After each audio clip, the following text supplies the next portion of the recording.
Good morning or good afternoon, everyone. Let's talk a little bit about risk stratification for a few minutes.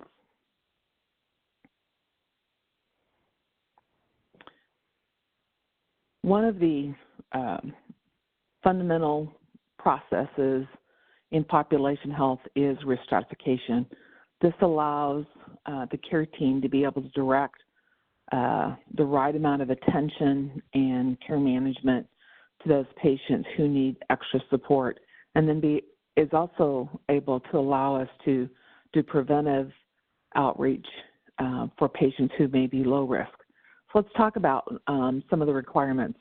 For CPC Plus engagement, a two-step risk stratification process is required. The first one is an algorithm-based process.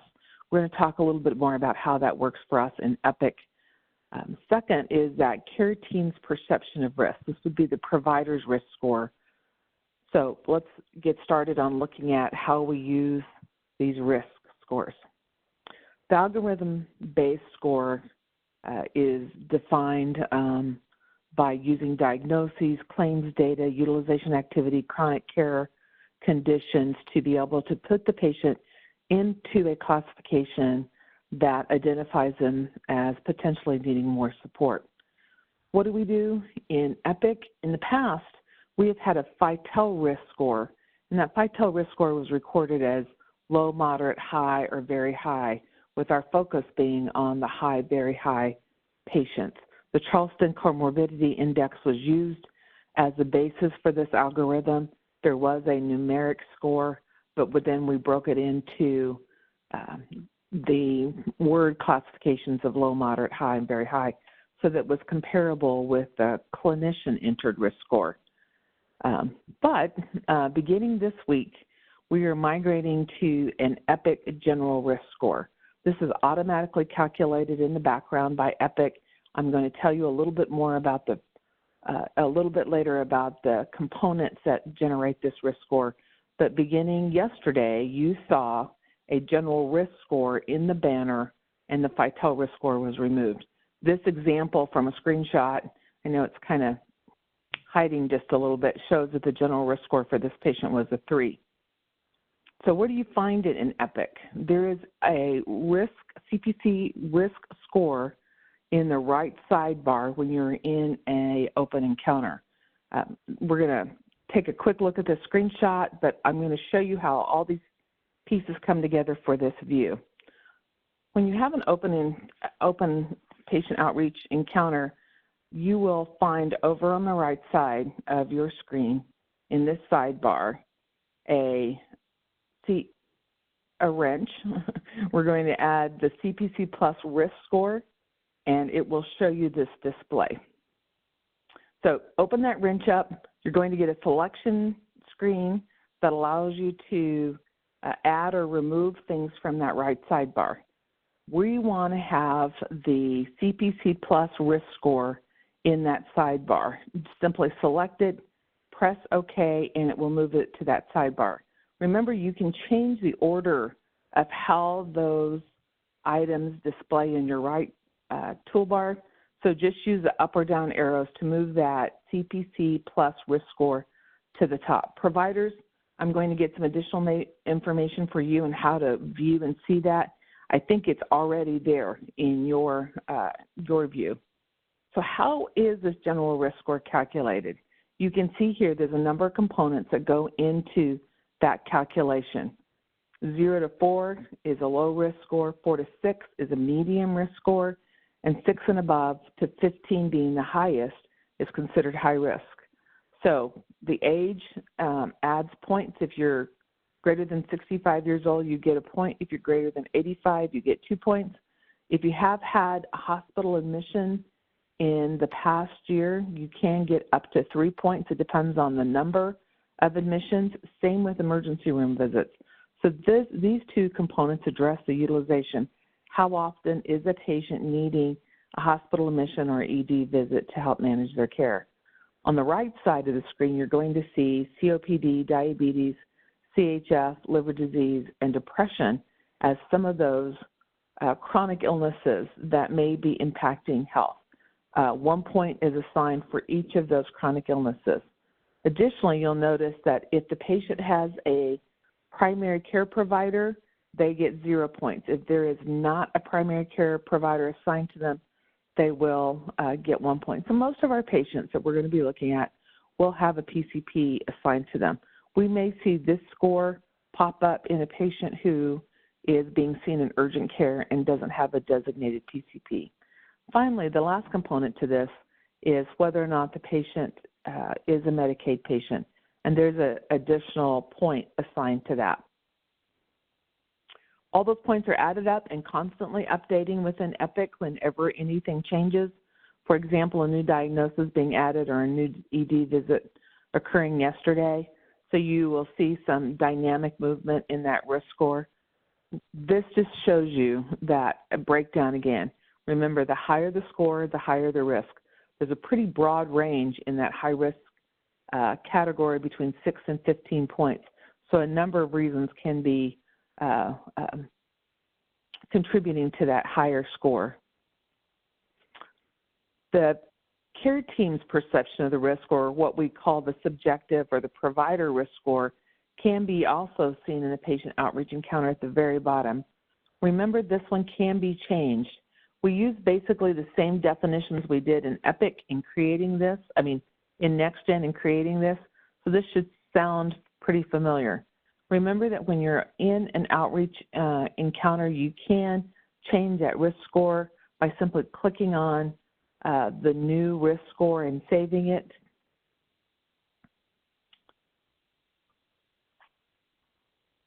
So just as a reminder, the general risk score is the algorithm risk score, and the care team's perception of the risk score is the subjective risk score. So one of the reasons why we want to be sure to have the CPC Plus risk score in an easy display view for you is that you can put them up both at the same time. So if you add that CPC Plus risk score using that wrench like we just showed, you'll be able to see the subjective or the provider care team risk score as well as the general risk score. This arrow will change in color as the risk score increases through yellow and through red. So pay attention for that red indication. Medicare payers and other payers like our Medicare Advantage plans also use the HCC score as a risk score. So this is a sample of a Medicare attributed listing of HCC scores for patients. You'll notice they have a risk tier on the left side and the HCC score on the right. So the better coding of those comorbid conditions, and you guys know Terry Hillsbury will help you with this this process of making sure you capture the risk scores appropriately. You'll see that the low risk score has less than 0.513, and it moves up from there through the medium low, the medium high, the high, and the complex care.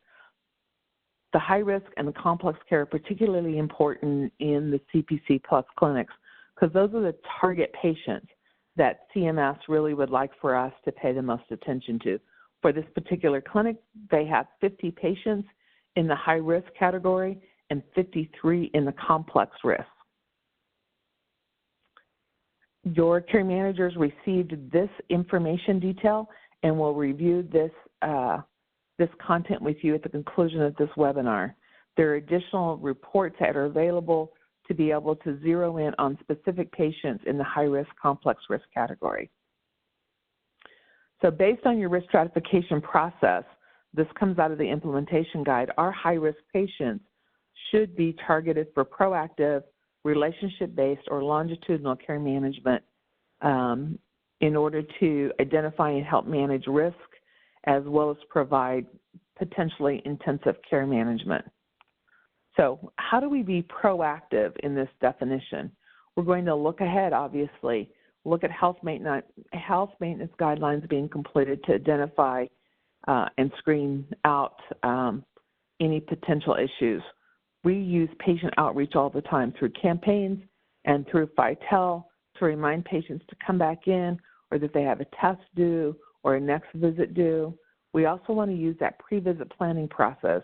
We are right now shifting our pre-visit planning process to the 1 to 2 weeks in advance of the patient's visit, and utilizing those standing orders to make sure as much gets done for the patient prior to their arrival at the clinic. We want to make the most of that patient visit when they're in the hospital. If this is a high-risk patient that you're managing and you know they're in the hospital, you want to be sure to touch base with them while they're in the clinic. Let's talk a little about longitudinal care management. This is a term that we've had for quite some time, and it can be a little hard to get our hand on what do we need to do for longitudinal care, but let's just break it down.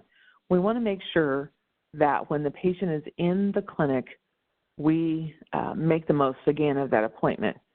Ask them to come and see you before or after the provider's visit. We want to use telephone contacts, and some of you are really, really good at this, for following up with the patient after a hospital or after an office visit to make sure they picked up their medications, they understand how to take their medications, that we're providing support for the goals that they've identified that they want to achieve. We want to be actively engaging those patients in their care, whether it's with a invitation to a diabetes education class or coming back in to see us whenever they need to do that. We also want to include additional support from our social services for counseling or social needs, as well as nutrition or diabetes care and education. Finally, whenever a patient goes in or out of the hospital or the emergency room, we want to be able to use transition care management to understand changes in their health condition or new medications that have been added. Remember that we also have high-risk care management and consultation when you get into a situation where you have an extremely complex patient and are looking for collaboration and advice on how to manage some of their issues. We also have great chronic care management tools and self-management teaching aids in our chronic care patient workbooks. For rural clinics, we will be expanding telehealth services over this next year so that you can have greater access to some of these additional support. And always, we want to be talking to the patient about advanced care planning as we help take care of them. So who in your clinic, who are the members of the care team who should know about high-risk patients? And the answer is everyone. The front desk needs to be aware so they're able to help prioritize high-risk patients. If an appointment is needed sooner than later, they need to be able to try to work the patient in or make that request for an urgent appointment known to the provider or the care manager. Also, office managers and other support team members need to be able to follow up on no-show appointments for high-risk patients. Was there a reason why they did not come in when it's important for them to have regular and scheduled visits with their care team? Medical assistants need to be aware because of medication refills. We want to make sure that patients have timely access to their medications, as well as referrals for specialty services if needed. The provider also needs to be aware who's considered high risk so they can engage the care manager for additional support and follow through. TCM visits are also important at the time of a recent discharge so that med reconciliation and any additional education support can be given to the patient. So we're wrapping up here. Let's talk about some things to do. For the care managers in particular, add the EPIC CPC Plus Risk Score to your right side panel when you're in an encounter so you can easily see both the subjective risk score as well as the new EPIC General Risk Score. We want you to update risk scores as needed during a TCM visit call or doing a visit. Anytime you see a change in the patient's condition that would warrant a risk score, always keep an eye because this EPIC score is dynamic and will be changing based on new diagnoses or utilization, pay attention to that risk score and how it is aligned or misaligned with the care team risk score. In pre-visit planning, everyone should know who their high-risk patients are that are coming into the office today. And an office visit is a great time to be able to see them. Coordinate that communication with the medical assistant so they know that you need to see that patient before they leave the office. Also, take a look at that Medicare attribution report so you can be aware of whom Medicare considers to be those highest risk.